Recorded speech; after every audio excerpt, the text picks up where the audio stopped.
I'm Alex. I'm Cruz. And this is Nostalgia Junkies, your one-stop shop for all things nostalgic. We're talking 80s, 90s, 2000s pop culture. So if you're an 80s fan, we just talked about this on the last episode, He-Man. Yes. And dude, we had this huge throwdown of He-Man versus Lion-O. Yep. And I mean, if it comes down to the power of the punch, it's going to be He-Man. Correct. If it comes down to fighting skills, it's Lion-O. But only one of these characters is getting a movie next year. And that would be He-Man. Yeah.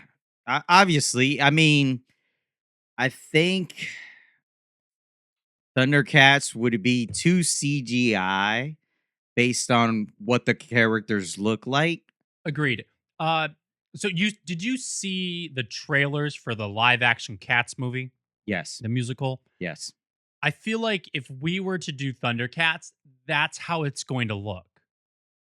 Yeah. Just the face, which is not good. No. As much as I would love to see Lion-O, Jaga, Panthro on the big screen, Yeah.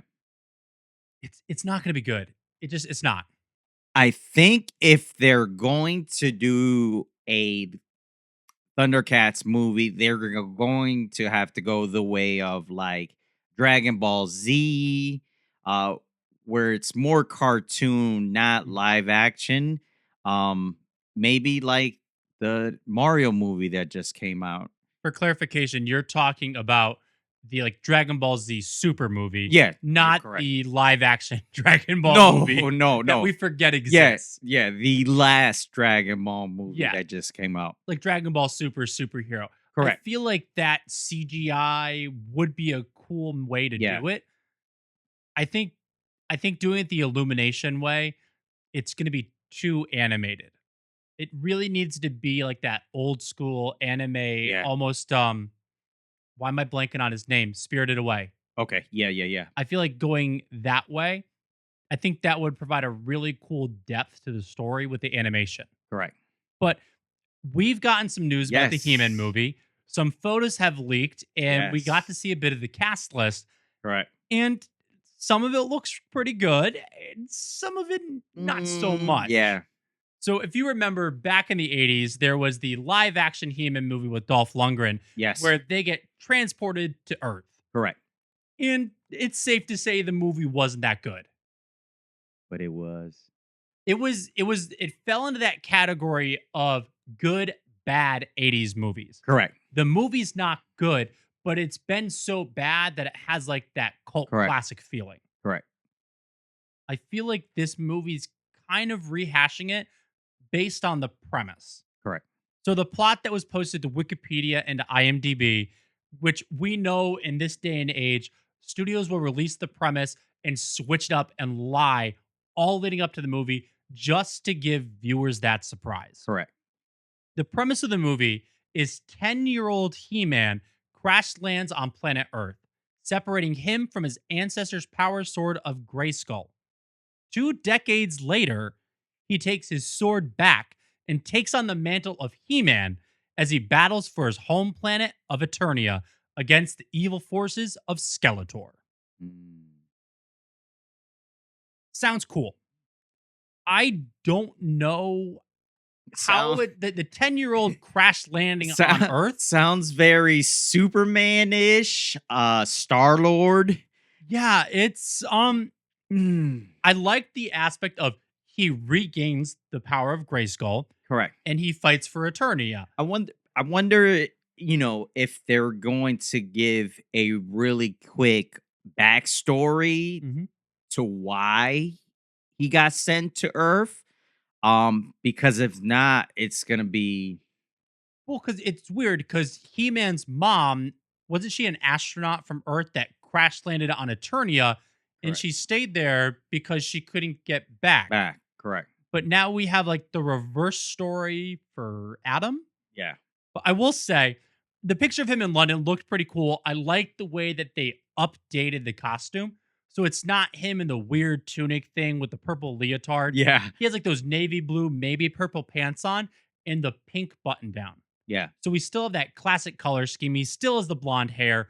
And it really looks like a modern day Adam. Yeah. without it looking cheesy. Yeah, yeah. Yeah, Nicholas Galitzine, yeah, Galitzine, he man, he put in some work, bro. He looks ripped in the pictures, man. So, we'll see. which so that's where my concern was leading into Mhm. a live action He-Man movie. He-Man is larger than life. Correct. He is supposed to look massive. Correct. And when they announced that Nick Galitzine or Galitzine was, please don't hate us on the name pronunciation. Sorry. This is the Yes. first time I've ever heard of this dude. Yeah. When they announced him and I looked him up, we're still seeing him from the movie Cinderella, Purple Hearts, The Idea of You, Yeah. and he was fit, but he was lean. Yeah. The picture that they released, Yeah, he is buff, he's gained 40, 50 pounds. of He's muscle. big. Yeah, Yeah. he's big. That being said, so this picture that surfaced of him in the pink shirt, he looks buff, but Correct. he's dressed as Adam. Correct. Which here's my thing, right? As an actor in things I've seen him, the comedic part of being Prince Adam will be very interesting to see how they incorporate that because I've never seen him do like any real funny Comedic stuff. yeah. So we'll see. So I'm wondering if the recording, because we're assuming that this pink shirt is Yeah, a yeah. costume that he's wearing for Adam. It could just be a pink shirt. Correct. I'm wondering if do you remember when they came out with Captain America with Chris Evans, the first Oh, the movie, smaller and the way that yeah. they recorded him to be the scrawny Chris Yeah. Evans? Yeah, yeah. I'm wondering if they're going to use some of that to make him as Adam look a little smaller. So then when he transforms into He-Man, That makes he sense. is that buffer Yeah. character. I feel like that would be a good way to do it. It's using technology we already know exists, Yeah. opposed to just, hey, I'm jacked as Adam. Oh, I look the Yeah. same because the figure looks the same. Yeah. I know there's been a lot of rumors surrounding the fact that Mattel is basically recreating the Barbie movie with He-Man, where he basically gets pulled from the fictional world of Eternia. Yeah. I'm really hoping they don't do that. Yeah. I hope not. Again, it'll be interesting to see if they stick to the source material or they make it more of a gritty He-Man movie, where there isn't too much comedic parts to it. Who knows? I feel like it really needs to be more of that bright color. It Yeah. can have some dark elements to it, Yeah. but it can't be as dark as the 80s movie was with Dolph Lundgren. Yeah. That because The whole again, movie yeah, was dark. There was there's no no color. no There's nothing. nothing. But let's take a look at some of these casting choices. So we know Nick Galitzine, he is going to be He-Man. Yes. Up next, we have Camila Mendez playing Tila. So she's known for Riverdale, Do Mhm. Revenge with Maya Hawke, and Palm Springs with Andy Samberg. Which, Yeah. if you have not seen Palm Springs, it is a great Yeah. modern Groundhog Day movie. Phenomenal. But I'll be honest, I don't I don't know her that well. I have Yeah. not watched Riverdale. I will say from the little bit that I watched just studying up for this podcast, I think that she could carry like the mantle of Tila fairly well. I think it's very interesting that they picked her. I think her characters have always been more serious. Um I don't know. I know Tila is a very serious character, but I I don't picture her as Tila though. It's a tough one to place her as Tila. I think it's going to really depend on how much this movie wants to go into Tila's story. Yeah. I think I would have flipped Allison Brie with her character as flip those characters and those actors. I think they would have fit better. I'm going to disagree Okay. solely for the perspective of age. If you look at the age of Nick Galitzine, look at the age of Camila Mendez versus look at the age of Allison Brie, Correct. which we can drop those. Allison Brie is playing Evil Lynn, which I have to say, out of the entire cast list, I'm probably most excited for this. Mhm. Having grown up watching Community, watching Allison Brie on that, watching her on Glow, I cannot wait to see Allison Brie carry the mantle of Evil Lynn. Yeah. The only thing I'm gonna say, as much as I loved Kevin Smith's version of Master of the Universe, I think it went way too much into the focus of Evelyn versus Tila. And while it was great to see their characters grow, it was way too much. Yeah, correct. It was way too many liberties taken with with those characters, where I feel like they could have just dialed it back a tiny bit, still given them the power ups Yeah. without it being the Tila and Evelyn show. Yeah. Like, it's granted, it is called Masters of the Universe. I see where he was going with it, right? He was trying to give some of the other characters a little bit more screen time. But he kind of did go a little bit overboard. It was way too much. Yeah. Yeah. Granted, I cannot wait for season 3. Yeah. Hopefully, there's season 3 with Hordak coming in I now, know. Would be and we're getting She-Ra. yeah. Oh, It's gonna I be guess very interesting. the way that they've done the story in that Netflix adaptation, I know it's not source material. I know it's not what the filmation was or the comics were. I still think as a standalone like Motu series, it's good. It's good. Yeah. It's good. 100%. So we know Camila Mendes is playing Tila. We know Allison Brie is playing Evelyn. The argument, I guess you could say, to Evelyn, the sorceress, Morena Baccarin. Mm. I'm excited for this. So, having watched her in Gotham, in the Deadpool franchise, hearing her voice the character of Talia al Ghul in Batman, she is going to be a phenomenal addition to this cast. Yes. I think she's really grown into her own as an actor, where she's shown that she can play that light and funny side, but then in an instant, just command the attention of the room and Correct. make everything serious. I'm excited to see what she does. This is why I was saying with Tila, I'm wondering how far they're going to go into their story. Because if you remember, the original cartoon, the original Filmation series, hinted at Tila being the daughter of the sorceress. Yeah. Kevin Smith's show did the same thing. Are we going to see that between Morena Baccarin, Camila Mendes, and Idris Elba, who's playing Man at Arms? Yeah.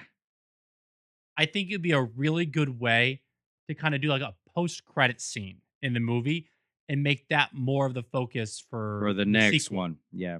Granted, that could also be it could be rehashing the Green Yeah. Lantern post credit scene with Ryan Reynolds I and know. Sinestro getting the yellow power ring. Like, ugh. Like, could you imagine, like, yeah, this movie's great. We're doing a post credit scene hinting at a sequel, and the And movie is never. hot garbage. Straight garbage. But what do you think about Marina Baccarin being the sorceress? I like it. I think she's the perfect actor for it. Like you said, she's built up her talent. She can play anything. So again, it'll be nice to see where these characters, these actors, sorry, take these characters, right? Because every time someone takes on a new role, they kind of tweak the character a little bit and make it their own. So very interesting. Very interesting. I agree. So let's talk about the big bad. Yes. The big bad in the room, Skeletor, Yeah. played by Jared Leto. Yeah. I like Jared Leto. I think that he's played some interesting characters. I like the character Morbius. I liked his version of Morbius. I liked his version of the Joker. I did not like those characters in those movies, but I liked his version of those characters. Yeah. I'm I'm a little nervous about him playing Skeletor. Uh Me too.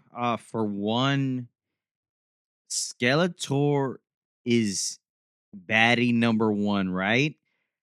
Unless Leto at almost 60 can gain. He's almost 60, bro.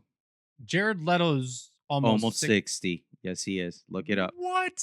Look it up, my There's brother. no way. There's no way. He's almost 60, bro. He's 53. Almost 60. I mean, Almost 60. okay. That's like me saying I'm almost 40. Yeah. I'm 31. You shut up. Yeah. Yeah, you are. Okay.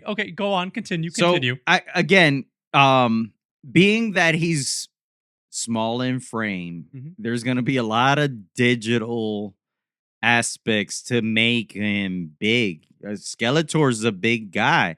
I just don't see it. We're gonna have a little skinny, wimpy Skeletor versus Nicholas that's ripped as all hell right now. Well, I think there should be some size disparity between Skeletor and He-Man. I'm not saying it should be toothpick versus bowling Yeah, ball. but in the cartoons, they are very They were comparable all in drawn the size. same in the cartoon. Huh? They were all drawn the same in the cartoon. Exactly. And that's where, like, okay, Filmation cartoon, they all have the same build. Usually the hero is smaller than the villain. True, true, agreed. Filmation cartoon, He-Man and Skeletor are the same size. Correct. You watch the 2000s He-Man. You watch the New Adventures of He-Man. You watch Skeletor is the smaller. Masters of the Yeah. Universe Revelation. Yeah. Skeletor, while still being buff, is smaller. Yeah, And I but think it wasn't until he got the Sword of Power that he became Skelegod and was giant. yeah, but I don't see Leto playing that strong guy, man. I mean, did you see him in Morbius? He was skinny ripped, He bro. was skinny ripped. Skinny ripped. He's supposed to be a skeleton. As long as it's not Frank Langella Skeletor, His we should be face good. is a skeleton. It The really rest of is. I'm hoping they do some good CGI because, like, again, the Frank Langella Skeletor from I the don't know 1987 movie was who oh, he was. It was weird, but was bad. Say it who correctly. who who do you think would have been better to play that part? Honestly, thinking about it right now, just because I'm in the middle of watching Prison Break, Frank Grillo. I think Frank Grillo off the top of Would my have head been would have been he a would have been good. great because Yes, dude, he's him as buff. Brock Yeah, Rumlow, yeah, jacked. yeah, Him in was it Legends, the MMA yeah, yeah. show? Jacked. I can't think of another actor who I would say should be Skeletor just off top. Maybe Aaron Taylor Johnson, but I don't think he has the proper build. He's big, but I don't think he has that right now. Um, Maybe another 10 years. I'm so blacked out on his name, but the Venom, Oh, Tom Hardy? Tom Hardy, I think I would can have see done a Tom good job. Hardy. Tom Hardy would have been a good Yeah, Skeletor. But so we have Skeletor. Let's look at some of side the side characters. characters. So one of the bigger names, and this is where I actually realized we were having a He-Man movie. Halflord Julius Bjornsson, Mhm. aka the Mountain from Game of Correct. Thrones, is going to be in the He-Man movie. Yes. Now, you and I already know who he's playing, Yes. but when you heard that he was going to be in the He-Man movie, who did you think he was going to be? I don't know. I don't know. See, I thought like Trapjaw, Could have been Trapjaw. Clawful, Ooh, Quaffle. Whiplash, or Ram Man. Ram Man probably would have been Could have done a little CGI, make him short but jacked. Jack. Yeah, correct. Or what I originally thought, I thought they were having Nick Galitzine play Adam and And Halfyor be like the body double of for He He-Man. Man. Because like that man, the world's strongest man, Yeah, come on. but he is going to be playing Goat Man, which, dude, I had to do some digging to find out who Goat Man Yeah, was. Like yeah. that is, yeah. It's like why that character? I just don't understand it, man. Maybe it's because he doesn't have many lines. Well, you're probably right. His English isn't great, so maybe A that's little probably broken, yeah. that's why you could have done Trapjaw. Yeah. So we have one more character Yeah, I want to discuss, correct. and it's a new character to the franchise, Mm-hmm. Susie, who is also credited as Student. Yeah. So Zashir Zameda, who started her TV career on SNL. She Yep. was a comedian. She most recently was seen in Agatha All Along. Great comedian, great actress. She is going to be playing Adam's earthling friend, Susie. Great. Right? Great. Yeah, okay. I'm excited to see her in the movie. I'm not excited to see her as Susie. I'm not on board yet with the Earth story. Yeah, it's gonna be weird. Okay, cool. She's her He-Man's Earth friend.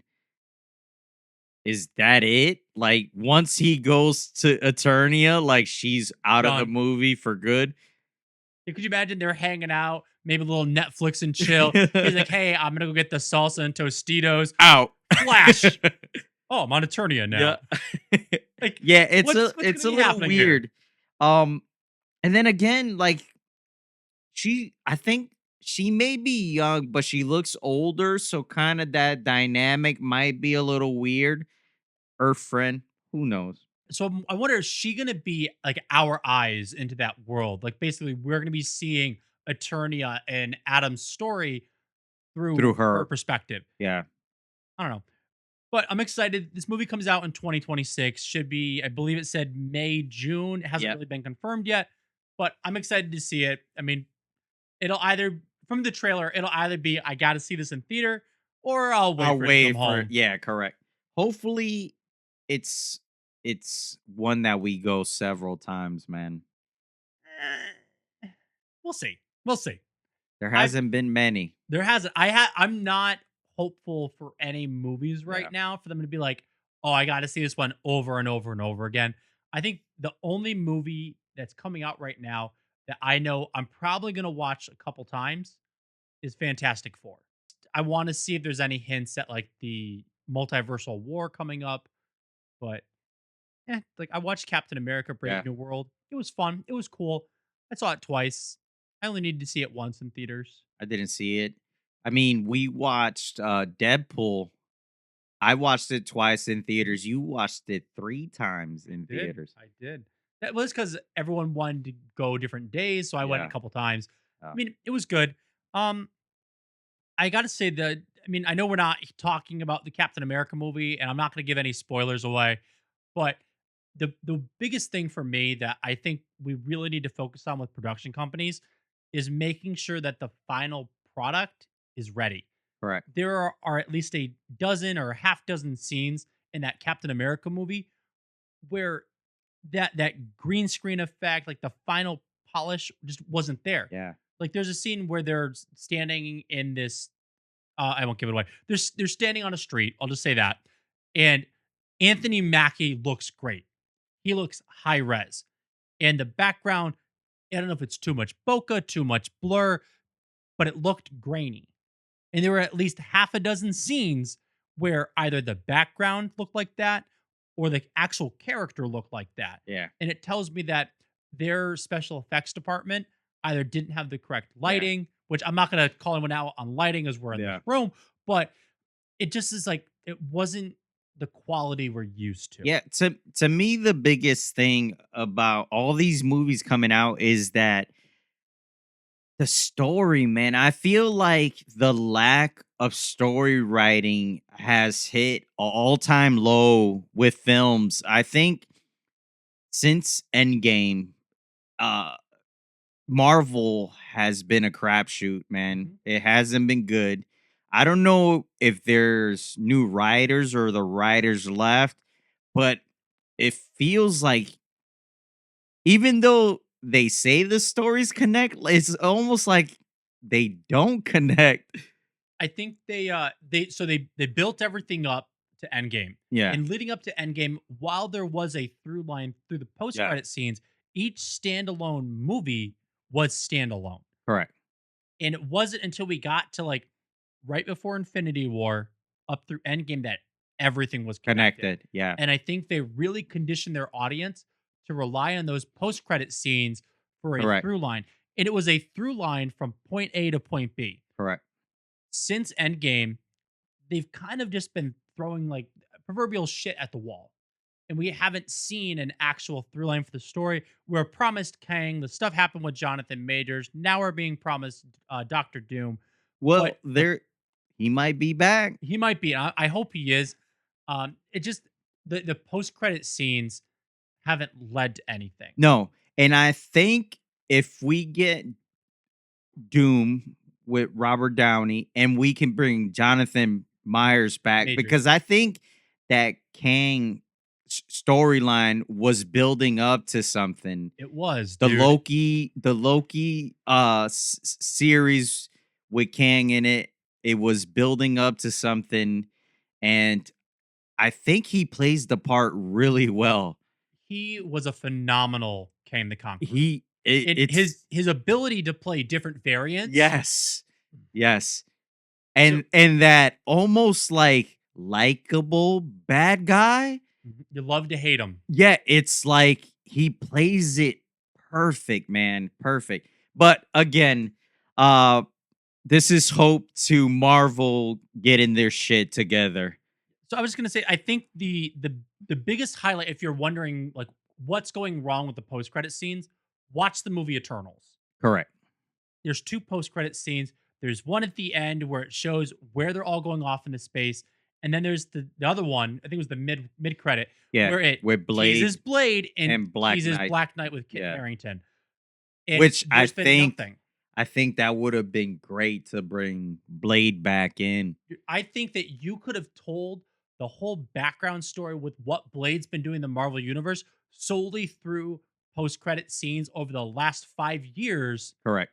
And then you could have actually brought them into another movie. But because they haven't done anything since Eternals, Yeah. if they bring Blade in now, I mean, what are we doing? What are we Yeah, doing? it's too far fetched now. Especially after the Deadpool movie with Wesley Snipes going, there's only ever going to be one Blade, which was a hysterical line. Yeah, correct. But I don't know, man. Like Yeah. I think with the Jonathan Majors stuff, it's going to be good. Yeah. I did see a picture online the other day. I'm pretty sure it's fake. I didn't do much digging into it, but it's a really cool picture. And I'll throw it up on screen if I can find it again. It was Doctor Doom coming out of the portal, and kneeling before him, you had Thanos on the right, Ultron on the left, and Kang the Conqueror in the middle. So it's basically, it was like Doctor Doom creating his own team Yeah. to basically send them off to do stuff.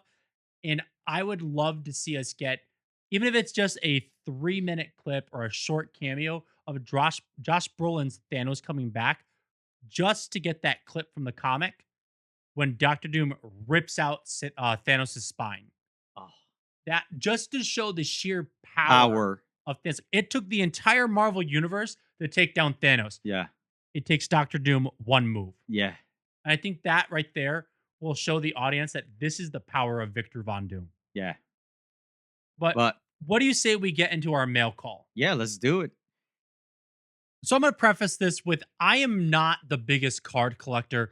As a kid, I loved Pokemon cards. I liked Yu-Gi-Oh cards. I'm slowly getting back into it, just collecting the ones I want.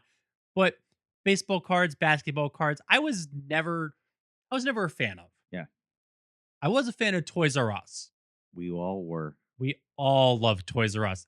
It was a place where a kid could be a kid. Correct. Recently, I discovered that the 1993 Toys R Us exclusive rookie set for baseball came in a box that looks like a mini Toys R Us. So I picked up this Toys R Us 1993 baseball set just because I love Toys R Us and I wanted a little Toys R Us in my collection. Yep. I come to find out later that, do you know who debuted in 1993 and has a rookie card? 93. Derek Jeter? Derek Jeter. So there's no confirmation that this does have Derek Jeter, but Well, it's the baseball set, so it should have all the players. it's 100 young stars, rookies, and future stars. Yeah. Jeter was top rookie. So he's in there. Okay. Don't open it. I'm not like, I almost opened it for the podcast just so we could see it. No. But I think one of the coolest things, we'll try and show it here on camera. The front of it has like the billboard display, like the front sign of Toys R Us. And then from the top, if you look at it from the top, it has the aisles, like an aerial view of Toys R Us. And it's pretty I just nice. think that's a really cool thing. I didn't even know this existed, man. Might have to get it for my personal too. How much do you think it cost? I'm gonna say, being that it's wax era baseball cards, $20. Less. Really? $7.99. It was well worth it, man. This is really nice. $7.99 for a sealed baseball set of Toys R Us exclusive cards. I mean, just the Toys R Us, you know, store Display is design cool. is worth more than $7. That's why I picked it up. I didn't pick it up because I liked baseball, which I do like baseball, but I picked it up because it's Toys R Us, and Yeah, I love Toys R Us. love it. I love it. It's awesome, bro. Yeah. So this was added to my collection, and it will proudly sit on a shelf and gather dust for years. Yeah, just like the rest of the baseball cards. Yeah.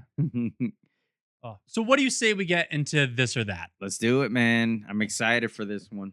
So today's This or That segment has been brought to you by throwbackbuys.com, your one-stop shop for all things nostalgic. Whether you're looking for kooky sweaters, that Game Boy, or even the Demon Lord Furby, Throwback Buys is the site for you. Use our code NJPOD for 15% off your order. Details will be linked in the description below. Mm-hmm. But every time we read that, I feel like it's like my Wheel of Fortune, like Pat Sajak, whatever voice you want to go Yeah. with. It's like, Price is Right. That's what Yeah. it is. It's the Come Price is Right. on down. Well, Bob, over here we have a skidoo. Like, Yeah. I don't know. It's fun. But yeah, so I mean, if you haven't checked out throwbackbuys.com, Please. definitely check it out. It's basically just a giant site of everything nostalgic. Yeah. There are a bunch of different sellers. And like, yeah, we mentioned there's Kooky sweaters, Game Boys, the Demon Lord Furby, but there's a Barbie Dream House. Yeah. There are N64s. There's Sega Genesis. They have Michael Jordan posters, Michael Jordan shirts, lava lamps. Like, there's so much stuff And on there's this new site. listings all the time, so you gotta be on there. You never know what you can find. Exactly. But let's get into our this or that. Let's do it. So our first this or that, it is a showdown of the Cartoon Network kings and queens, Okay. Powerpuff Girls versus Dexter's Laboratory. I know what a ton of people are probably gonna say. Um, my age group is probably gonna say Powerpuff Girls. Um, just I think they were more popular than Dexter. 100%. They were like a girl craze, man. It's they were definitely more popular. Is it a better show than Dexter? Heck no. Dexter is 1,000 times better to me. So I think I agree and disagree. Powerpuff Girls was a great show. I Mhm. think for superhero fans, it was really cool to see. I think that they did a lot of like world building. Yeah. And as an enjoyable show from like start to finish of the series, it was definitely more entertaining. Yep. Episode to episode, though, Dexter. it's Dexter's. Yeah. And they had the show within the show with Major Glory, Yeah. Kronk, Van Halen, also Monkey. Yeah. Dial M for Monkey to this day has to be one of my favorite shorts.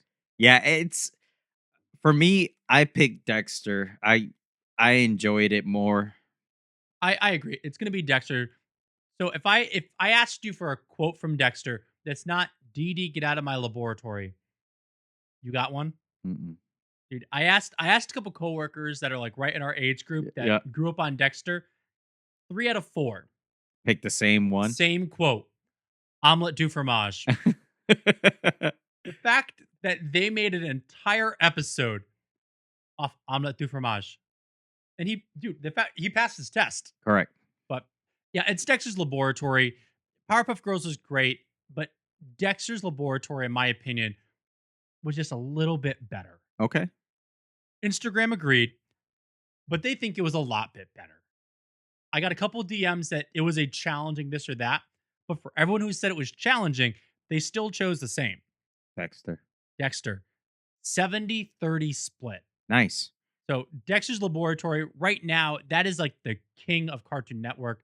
Maybe we'll do an episode where we'll put out brackets and have people do like a Yeah. March Madness of Cartoon Network shows. It's very interesting to me because I don't know.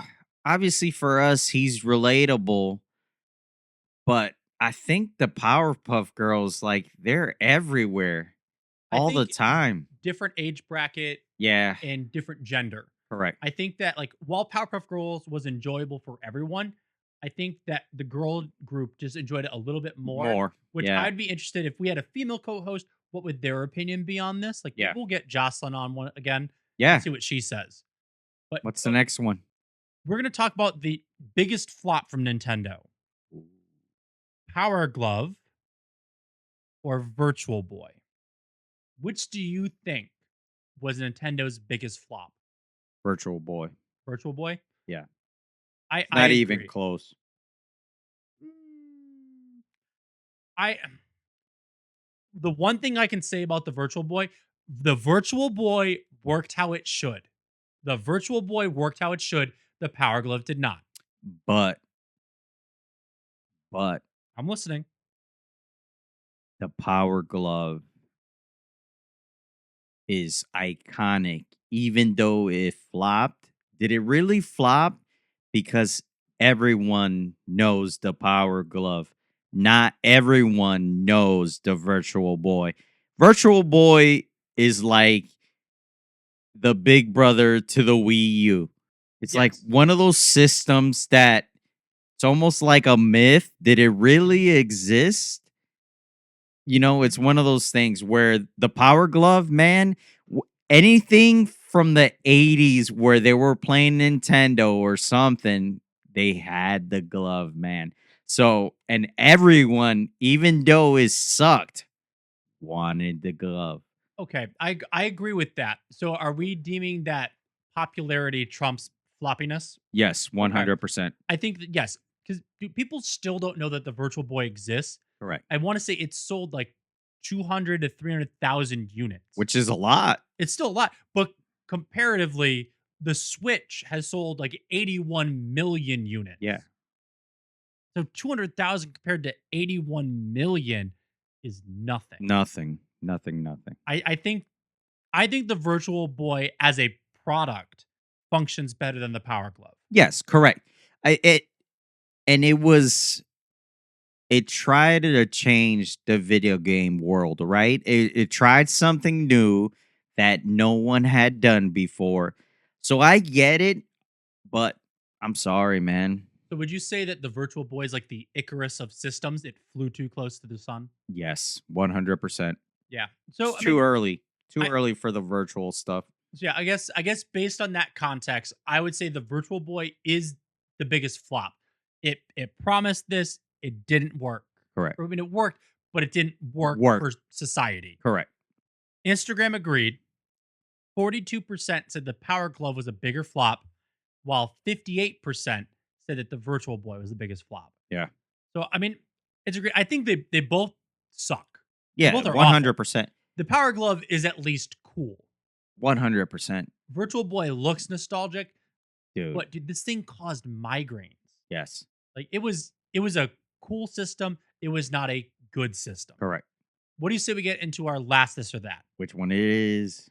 If you had to pick one VHS, Okay. what are you popping in your VCR?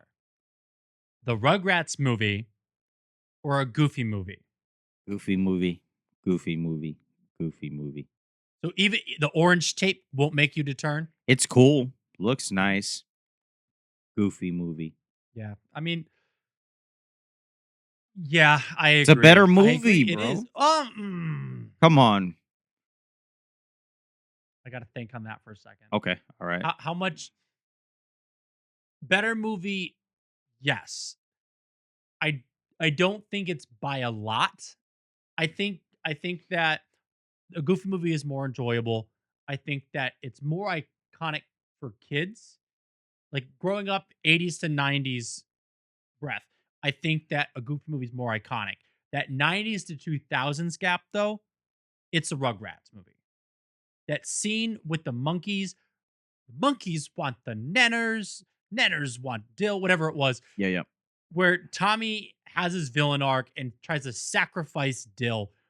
To this day, I know every kid that watched that movie growing up still has PTSD from that scene. I wonder, we should test this theory next time we're out at a convention. Let's select age group and ask the question. I like that. I like that. That being said, I'm not going to choose Rugrats movie over Goofy movie. No, definitely I not. love a Goofy movie. I not that I love, but I enjoyed the Rugrats movie too. It's just, If I had to choose between the two, yeah, if I had last chance to watch a movie, it's gonna be Goofy. well, Instagram agreed, and this was our biggest disparity. Oh man. 28% said Rugrats movie, 72% said a Goofy movie. I think it's probably our demographic, to be honest with you. Well, probably, I think it's a little bit of both. I know that we have a lot of people that are more that Yeah. Zillennial age group. I think a Goofy movie is just, well, I guess now I'm putting my foot in my mouth. A Goofy movie is just better. Yeah. It's just better. It's more enjoyable. A Rugrats movie or the Rugrats movie is good to watch. Yeah. I think everybody who is a Nickelodeon kid should see it. But Was you can watch a Goofy movie on repeat. the Goofy movie was during the show, right? Like it came out during that time period or it came out prior to the show? I think it came out afterwards. Okay. So I think All we right. had Goof Troop, Yep. then we had a Goofy movie, then we had an Uh, extremely Goofy movie, yeah. and then we got like House of Mouse. Okay. Because prior to a Goofy movie, it was a different voice actor for Max. Oh, okay. After a Goofy movie, I could be wrong on this, but I want to say James Marsden became Jason Mars. Jason, no, which one is it? Jason Marsden. I always get them. Jason Marsden became like the iconic voice of Goofy, Okay. or not Yeah, Goofy, yeah. Max Goof. Max Okay. Goof. Before that, it was a different person who voiced young Max inside of a Goof Troop, and then it was Jason Marsden from a Goofy movie and on, Okay. which again, I know I've said this on the podcast. Y'all, we need House of Mouse on Disney Plus. I need to watch the story of Max Goof being a waiter in Mickey Mouse's nightclub. Yeah. Give us House of Mouse, Come on. please. Bring it. Come on, Disney. Please. You have the money, just do it. Yeah. I Just mean, do it. Like you're- Shia LaBeouf once said, just do it. yeah, you dumping a bunch of crap on Disney. Give us something good. But let's Let's get go. into our meat and potatoes before we just Yes. kept saying, do it to Disney. Okay, so this episode of Nostalgia Junkies, we are going to be diving into the top Mario game from each home console. And this ranking is by Gamer Ranking on gamerant.com. Yep. This is not something that we just pulled out of our heads. This is just from the website. And I want to see if you can guess the top Mario game from each console. Okay. So this is any game that includes Mario. It doesn't necessarily have to be a platformer, a 3D world game. It can be anything.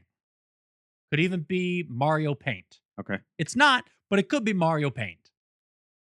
So we're doing this also because, I mean, it's was just Mario Day. Yeah, yeah. And fun fact, on Mario Day is now going to always be the anniversary of me officially becoming a doctor.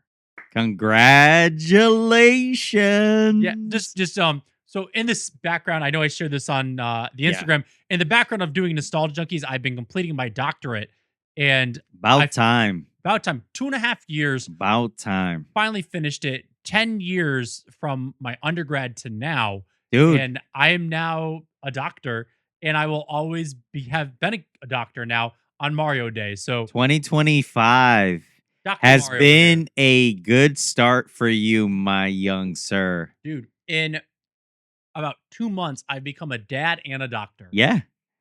Freaking awesome. I'm a little nervous for the rest of this year. There's You- been a lot of life You changes. peak you can't peak early. Dude, we're going down. No, congratulations, Oh. bro. You've put in a lot of work into it, and it's well deserved. Thank you. But let's get to Let's what do people it. are listening for. They want to know about the top Mario games from each console. So, NES, Okay. What do you think the top ranked game on the NES was? Super Mario 3. That is correct. Super Mario Bros. 3 is the It's top the ranked best game. I mean, on that console. I okay. Uh, I agree. It's the best on the NES. I agree with that. Yeah, yeah. It is by far. I'm also biased on it. It is my favorite Super Mario game. My favorite Mario game in general. In general. And I think that's because I have my rose-colored nostalgia glasses on. But dude, I even did a playthrough on Twitch back in the day, and it's just a phenomenal game. It is. It's great. It's great. And it's funny because like if you look at the selling, it was not it wasn't at the top. It was close to the top, but it was beat out by like Super Mario Bros. And then a couple other NES games. Yeah. But the point to this, the best It by is gamers. yes. So by gamer opinion, it is Super Mario Bros. 3. Correct. Not the most sold. No, well, also the reason that we're not doing most sold is because most of these games also Correct. were most sold. It was just this console that Super Mario Bros. Sold an Yeah. inordinate amount of games because it was included in the console. Yeah. So it's all the sale numbers are messed up. But let's talk about the SNES, the Yeah. Super Nintendo Entertainment System. What do you think the best Mario game was? I think they're either going to say Yoshi's Island or Mario Kart because that was the initial launch of Mario Kart, right? If I'm not mistaken, on the Super Nintendo. Mhm. Yeah. So either one of those. It's not Super Mario Kart. Okay. Can you clarify which Yoshi's Island you're talking about? The main one, the I forget the name of it, but Super it's Mario World. Super Mario World. Like, Yes. what I think was it Super Mario World 2 Yoshi's Island. Yoshi's Island. That's Yeah. what I was because the second one is Yoshi's Island. Yeah. Are you talking about the second one or the first one? I'm talking about the second one. The first one. Really? First one, Super Mario World. Because you gotta remember the second one, you're not playing as Mario. Correct. But You're it's still It is Mario's still a game. Mario game, but you're playing as baby Mario. Yeah, yeah, yeah. Which it's under the umbrella. Yeah. But gamers said that Super Mario World was a better Yeah. game Okay. than Super Mario World 2, which I Very agree. similar. They're good games. They're both good games. Yeah. They are very similar. I think it's that innovation that we went from Correct. Bros 3 to World, and World was just it was an Yeah. iconic. Yeah, yeah, yeah. When they did World 2, it was fun, but like you're not playing as Mario, you're playing as Baby Mario, which is a new character. You're really more playing as Yoshi, Yeah. and it was just it was different. Yeah, yeah. It's a good game, but it was different. Yeah, yeah. What do you think the top ranked game was for Mario on the Nintendo 64? This one's gonna be tougher because you got Super Mario 64. Mhm. You have Mario Kart, Mario Kart, Mario Party, Mario Party, Mario Golf, Mario Golf, Mario Tennis. Mario Tennis. I'm still gonna go with the one that changed our playing type forever and say Super Mario 64. You're correct. It is Super Mario 64. Super Mario 64, there's so many iconic moments from Yeah. that. The gameplay is so fluid. It has its issues, Yeah. but the gameplay when you're in the 90s and you're playing this Yeah. game, you didn't realize that. Yeah, It was fun. I think it's one of the first like true 3D that got it right, right? It was because I think PlayStation tried a couple but Nintendo nailed it. They hit it out the park with 64 Super Mario 64. Um I mean, you could pick it up now and you just remember time and place, man. But you can pick it up on the Switch, you can pick it up on Anywhere. N64, you can pick it up on DS. Yeah. And I got to say, whether you're playing on Nintendo DS, Nintendo Switch, or original hardware, Correct. the game still plays the same. Correct. Graphics look different, but it still plays well. Yes. Let's move on to GameCube. What do you think the top ranked Mario Oh. game was on the GameCube?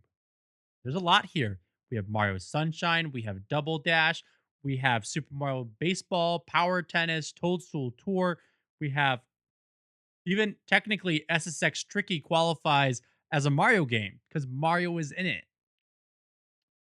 There's a lot. I'm gonna I'm gonna say they probably people didn't love Double Dash, so it was one of the worst carts. So I'm gonna say Mario Party. It was the introduction of Mario Party. While I think the GameCube area was the best Mario Party games, it was Double Dash. Really? Dude, Oh, Double Dash in its heyday was one of the best games. yes. I think as we've come to know the newer Mario Karts, the handling on Double Dash was not good. It wasn't. But you got to remember, Double Dash gave us the innovation that people still want today, Yeah, the ability of two drivers. correct. So Double Dash was the best Mario game on the GameCube, voted by gamers. Okay. I I was gonna argue and say that Sunshine could take it. I've been playing through Sunshine, Yeah. and it's it's fun, but it's no Mario 64.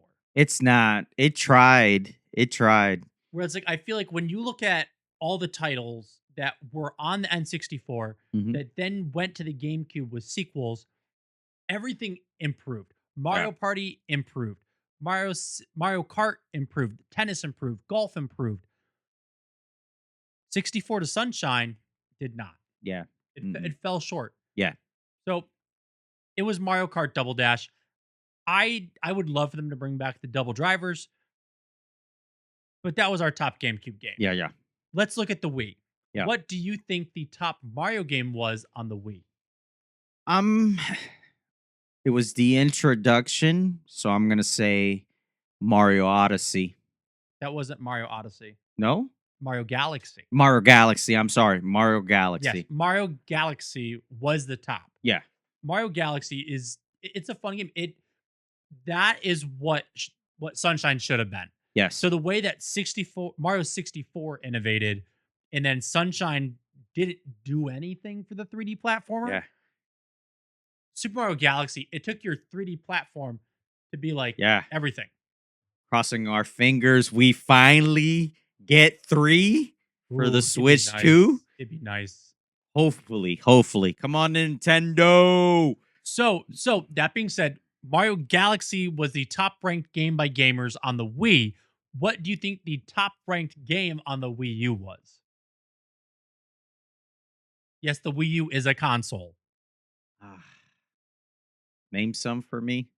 I didn't have the Wii U, so I don't really remember. There's Mario Land, which was like Mario Land Wii U. There was Mario Party, whatever number it was. 38. There's Mario Kart. Wasn't there Galaxy 2 was on that one? Galaxy 2. Hmm. Listen, you're the one that owns a game store. I know, but the Wii You U is dude, such you have an entire whole man. run of Wii U games. Nintendo. For every 2, they have a really bad one. There's also Super Smash on the Wii U. No, I don't think. I'm gonna say Galaxy 2.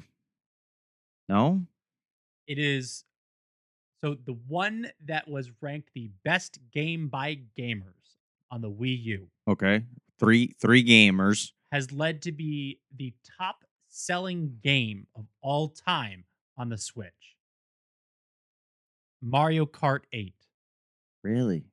And remember, before we got Mario Kart Deluxe on the Switch, Oh. that whole base game was Mario To- Kart 8 on Wii U. Also totally forgot another start to a franchise, Mario Maker on the Wii U as well. That is a fun game. That is a fun game. Get to create your own levels.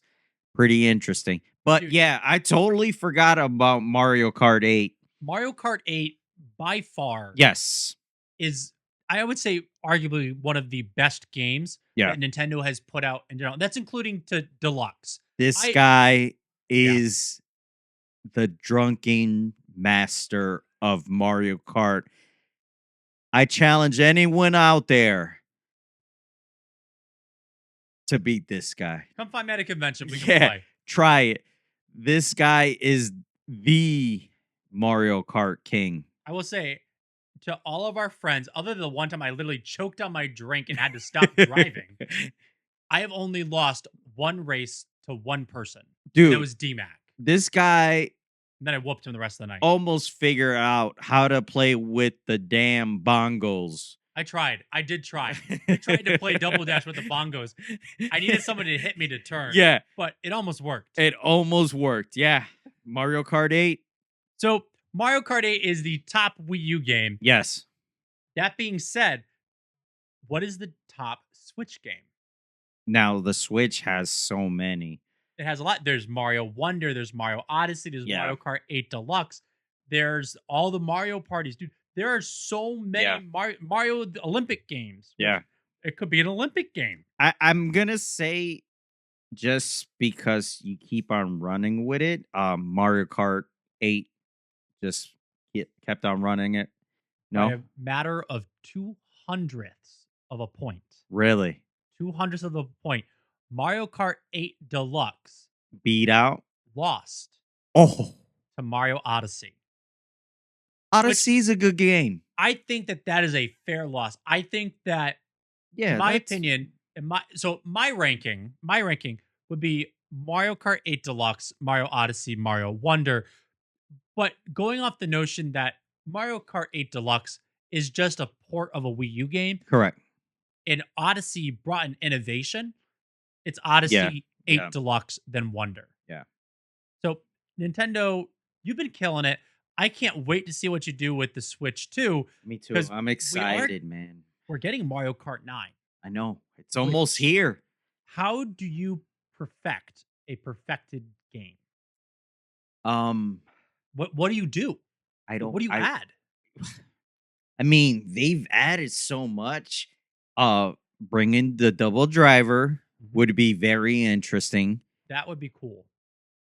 I'd say if they brought in Mario Maker aspect To make your own Tra- Ooh. to make your own tracks like Disney, like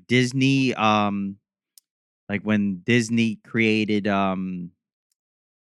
the Disney port with the figures, Disney Infinity, Oh, yep. when you can create Storm? your own play set, your own tracks. I think bring in the Mario Maker part to Mario Kart. That would be I think that'd be really cool. It'd basically be like a roller coaster tycoon yes. Mario Kart. I agree. I would like the double dash feature of double drivers to come back. Yep. I love that addition. Imagine- Make your own track. Online, you make it online where you can play tracks that other players have created. Bring that Fortnite aspect where you're allowing players to create their own. It'll be crazy. So I'm wondering, remember the Mario Kart Live? Yes. You could actually make your own track. Yeah. I'm wondering, was that a soft pilot of that feature? Maybe. Also, do you know what would be a really cool feature to add? A knockout mode. Ooh. So where like do it like on like Baby Park or something like yeah, that. yeah. Where like whoever's in last place gets knocked out every lap. Yeah. And so it really kind of gives you that like, I gotta get within the purple circle Yes. Fortnite mode. Yeah. So what do you say we get into our 90s trivia? Yeah. Hopefully this is your day. Dude, I'm hoping. So if you remember on our regular episodes, we do 90s trivia, and every episode we've been stuck with level 1 trivia. Yes. However, last month, Cruz answered all 4 questions correctly, moving him to level 2. So if Cruz can pass level 2, he moves to level 3, and I'm still stuck on level 1. Oh, no. And so because I'm still stuck on level 1, you get to ask first. Okay, cool. So first question. Tom Kenny voices the title character in what animated series featuring Patrick, Sandy, Squidward, and Mr. Krabs? I got nervous for a sec 'cause I'm like, oh man, he's voiced so many characters. SpongeBob SquarePants. Ding, ding, ding. Woohoo. Okay. Okay. Here's your level 2 question. I'm going to With get it wrong. 62 books in his original Goosebumps series published from 1992 to 1997, what author has been called the Stephen King of children's literature? Stein LR. R.L. Steins. R.L. Stein. I'm like, dude, really? Yeah, yeah. Yeah. So first one, you got it. Yep, yep. Your second question. What British group brought girl power to the airwaves with the 1996 debut single Wanna? Wanna be. Yeah. I was Come like, what? on. Okay. Okay.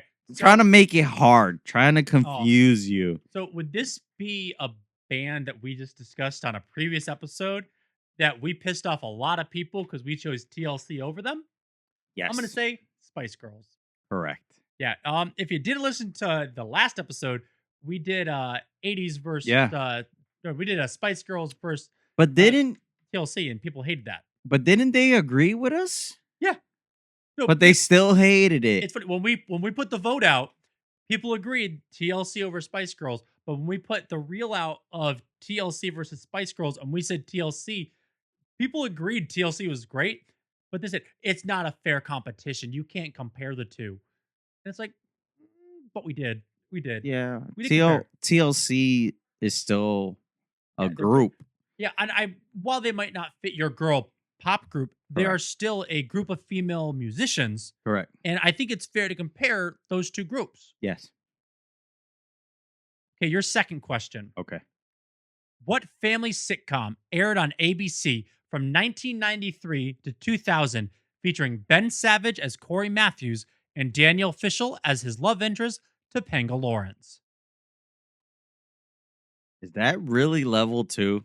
Yeah, Boy Meets World, bro. actually, it's Brotherly Love. I'm What? kidding. No, it is Boy Meets World. I was like, I don't remember an episode of them being in Brothers Love. All right. All right. Oh. Your third question. Come on. Come on, Alex. Mel Gibson directed and starred as Sir William Wallace in what 1995 epic that won the Academy Award for Best Picture? that would be Braveheart. 100% correct. Was it, you may take our land, but you can never take our Our freedom. freedom. Oh, okay. Question number 3. Born Christopher Wallace, what New York City rapper's 1994 debut album, Ready to Die, features his signature hits, Juicy and Big Papa? Come on. The one and only Biggie Smalls. That is correct. Biggie Smalls, the notorious B.I.G. All right. You're shaking. Question number 4. All right. A cow flew through the air in the trailer for what movie that made its theatrical debut May 17th, 1996? Take your time. Flew through the air. Yeah. Yeah. It's not a cartoon. Nope. Live action. Live action. Does it have to do with aliens? No. Oh, okay. Okay. 1990. It was huge. First, this little hint. Okay. First movie ever released on DVD. Twister. Ding, ding, ding, ding. Dude, I don't know why that was the hint that worked. Yeah. Oh my god. Yes, people. Twister was the first movie ever released on DVD. I didn't know that. Yes. So that hint did not help me, but somehow But helped me. it's a true fact, though. I was over here thinking, what movie would a cow fly? Mars Attack. I was thinking Men in Black. Oh, that would This have was been like a aliens. good guess. I thought it was Men in Black, but then like I don't remember the cow. But Yep, yep. okay, here's your last one. Okay. Born Eileen Regina Edwards in Windsor, Ontario, whose mid 90s albums, The Woman in Me and Come On Over, have combined to sell more than 60 million copies worldwide. That's very hard. Celine Dion. It is not Celine What? Dion. No. It's a different famous Canadian female singer. I'll give you another chance. I can't move up to 3, but another Canadian female singer. Tell me the The names again. Woman in Me and Come On Over. Come on over, baby. Come on over. Ah, I know who it is. I You want me to give you a hint? yes. Man, I feel like a woman. I'm drawing a blank on the name. I know who it is. It would be the one and only Shania Twain. Sorry, guys. Yeah. Yeah. Okay. Last question. If I get this right, I move to level 2. You already did. We Oh, started. you're right. Oh my God. Level 2, buddy. Yay! It's been a long day. I forgot how many questions I answered. You know what? I messed that up because I wanted to stay at level 2 with you for a while. You're so sweet. You're Yeah. so nice. Great job. Level Awesome. 2 doctorate, guys. Doctor Nostalgia Junkie now. Dr. Junkies. Okay, well, y'all, thanks for listening. Be sure to check us out on all of our platforms, whether that's Spotify, Apple Music, or even YouTube. I've been Alex. I've been Cruz.